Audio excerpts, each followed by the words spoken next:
Hello friend, જય અંબે, જય માતાજી. કેમ છો બધા? મજામાં? ફટાફટ કેક બનાવીને તૈયાર કરવી છે, ટાઈમ નથી. તો ચલો આજે આપણે એવી કેક બનાવીશું બિસ્કિટની અને પનીરની, અને એનું ક્રીમની જગ્યાએ એનું લેયર કરીશું જાંબુના ક્રશથી. એ આપણે ઘરે જ તૈયાર કરીશું. એનો જાંબુનો જે પલ્પ હોય ને એ લઈ લેવાનો અને થોડીક વાર ચાસણીમાં ખાંડમાં પલાળી અને 2-3 કલાક રાખવાનું, અને પછી આ રીતે એનો પીસવાનું નથી, ખાલી એને ગરમ કરી અને જેટલું મેશ થાય એટલું કરીને આપણે ઉપર એનું લેયર કરીશું. અને એવું લાગે તો થોડું ઘણું પીસવું હોય તો મિક્સરમાં 1 કે 2 ચીકણી મારીને તમે પીસી શકો છો, કે એના ઉપર એની શાઇનિંગ, એનો પ્રોપર કલર કહો કે પ્રોપર થિકનેસ આવે એના માટે. તો પહેલાં હું પહેલું લેયર કરીશ બિસ્કિટનું. ફ્રેન્ડ, હું એને બિસ્કિટને પીસી લઈશ. ચાલો, ક્રશ તૈયાર થાય જાંબુનો ત્યાં સુધી મેં બસ બિસ્કિટનો ભૂકો કરી લીધો છે. Friend, sorry. એને બટર નાખી અને આપણે એક ભાગ પહેલાં જમાઈ લઈશું, બતાવી દઉં. પછી આપણે પનીર અને ક્રીમ અને મિલ્ક પાવડરની થીક પેસ્ટ પેસ્ટ કહો કે ક્રીમ કહો, જે બી કહો, એ તૈયાર કરીશું. પણ પહેલાં આપણે બિસ્કિટમાં હાલ ચાલે જ છે, બધા ચીઝ કેકને બધું બનાવતા હોય છે, એનો બેઝ આ બિસ્કિટનો જ લેતા હોય છે. તો આપણે એવું જ કરીશું આજે. એમાં જોઈતા જે રીતે જોઈએ એ પ્રમાણે મિક્સ કરી લઈશું ઘી. અને પછી કોઈ તમારી જોડે આવું વાસણ હોય કે જેમાં તમારે જમાવવું હોય, પહેલાં એક લેયર કરી અને એને જમવા મૂકી દેવાનું. એના પછી એમાં ક્રીમ એડ કરવાની. તો આ રીતે મેં એક ડીશ લઈ લીધી છે, અને જે આપણે મારા જોડે કાઠીલો છે, આપણે જે માટલીઓ મૂકીએ ને, ગામડાના હોય કે અત્યારે જે માટલી પાણીની ભરતા હોય એમને આઈડિયા હશે કે આને શું કહેવાય. આવું કોઈ બી તમારી જોડે બીબું હોય તો કાઢી લો એ લઈ લેવાનો. પ્રોપર એનો તમને શેપ પાડતા ફાવશે, અને પછી નીકાળવી હશે તો નીકાળતા બી ફાવશે. આ રીતે મેં એક લેયર કરી લીધું છે બિસ્કિટનું. જેટલું ઘી જાય પ્રોપર, એક થીક, જેટલું તમારે નાનું મોટું પતળું જાડું જેટલું લેયર કરવું હોય તે આ રીતે કરી લીધું છે. દેખાય છે? હવે હું આને સેટ થવા માટે ફ્રીજમાં મૂકી દઈશ. ત્યાં સુધી હું ક્રીમની તૈયારી કરીશ. ચલો, તો જો જાંબુનો ક્રશ મસ્ત તૈયાર થઈ ગયો છે. હવે ઠંડો થાય, તમારે પીસવો હોય તો પીસવાનો, ના પીસવો તો એમને બી બહુ જ મસ્ત લાગે.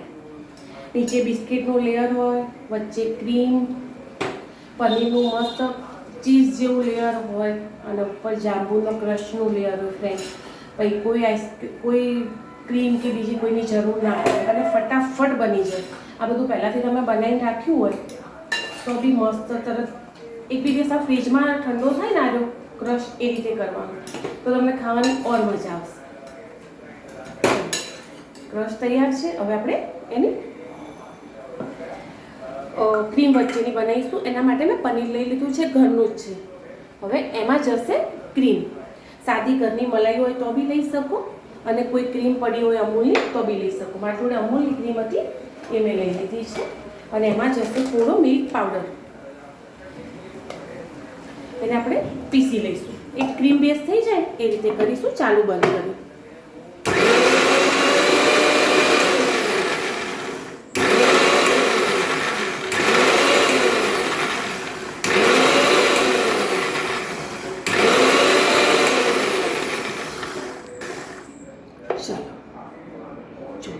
થઈ ગઈ છે ને ક્રીમ. હવે આપણે એને ફ્રીજમાં ઠંડી થવા મૂકીશું. આ વચ્ચે એનું લેયર કરીશું.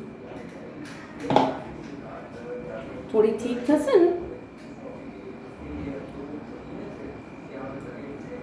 આમનો આમ ચાલો ફ્રીજમાં મૂકી દઈશ. જ્યાં સુધી મારું બિસ્કિટનું લેયર થઈ જશે ને એના પછી હું એડ કરીશ. થીક ચા થાય એવું કરવું છે. હું તમને બતાવી દઉં ક્રશ કેવો મસ્ત બન્યો છે. દેખાય છે? હવે આને ઠંડો કરી અને આપણે ક્લિયર કરી દઈશું. આને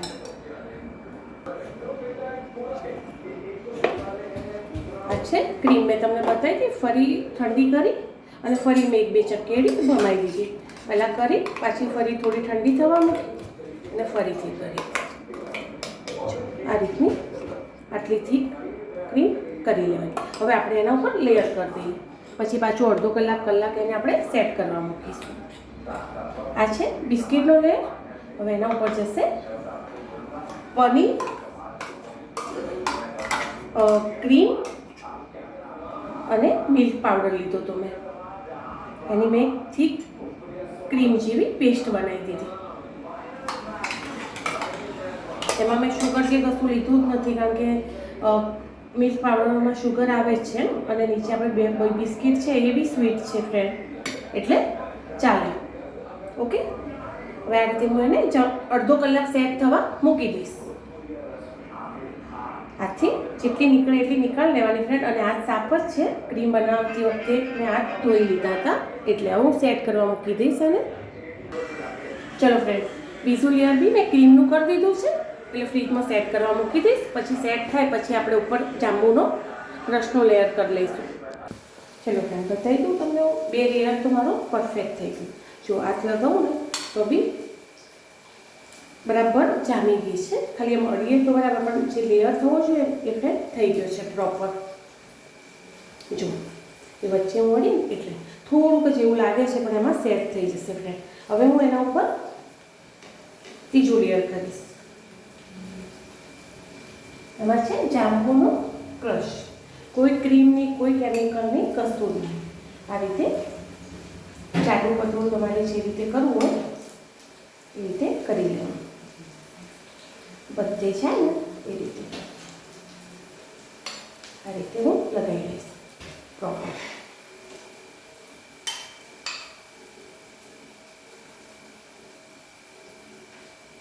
અત્યારે મેંગોનું બી આવતું હોય છે, તો તમે મેંગો બી કરી શકો.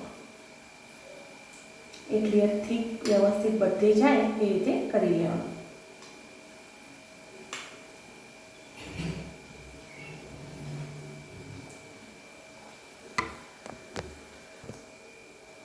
જો પરફેક્ટ મેં જાંબુનો ક્રશ બધે લઈ લીધો છે. હવે પાછું હું એને કલાક 2 કલાક કે જે તમારા જોડે ટાઈમ હોય એ રીતે સેટ કરવા મૂકી દેવાનું. પછી તમારે આવ્યું હટાવવાનું, તો તમને 3 લેયર પરફેક્ટ મળશે. કોઈ સોજીની, કોઈ મેદોની, કશું જ નહીં. બિસ્કિટથી અને ઘરે પનીર બનાવો, ચીઝ પનીર બનાવો ને મિલ્ક પાવડર પડ્યો હોય, મલાઈ ના હોય તો દૂધ એડ કરી દેવાનું. એ 3 મિક્સરમાં ક્રશ કરશો એટલે થીક પેસ્ટ તૈયાર થઈ જશે. એનો લેયર કરો અને પછી અત્યારે મેંગો આવે છે, જાંબુ છે, એની કરો. પ્રોપર મસ્ત કેક બનીને તૈયાર થશે. હવે પાછી હું ફ્રીજમાં મૂકી દઈશ એને 1 કલાક માટે. ચલો ફ્રેન્ડ, ફ્રીજમાંથી મેં નીકાળી લીધી છે અને તમારી સામે જ હું ટ્રાય કરી રહી છું કે કેવી થાય છે, કેવી નીકળે છે. ઓકે, ધીમે ધીમે નીકાળવાનું ફ્રેન્ડ.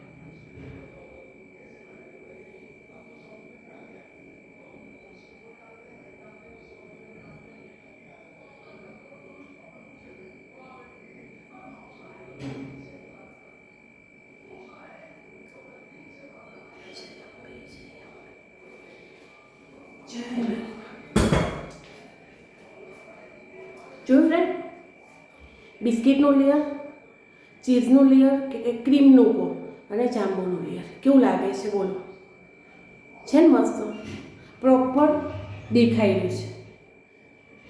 હવે કટ મારા પપ્પાના બર્થડે માટે કરી છે, પણ તો હું તમને કટ કરીને બતાવી દઉં ફ્રેન્ડ કેટલું મસ્ત બન્યું છે. અને પ્યોર છે જાંબુનો ક્રશ ઉપર. ચલો બતાવી દઉં તમને. સોરી ફ્રેન્ડ, મારા પપ્પા જોડે જ કપાઈશ કેક, એમનો બર્થડે છે ને એટલે ફ્રેન્ડ.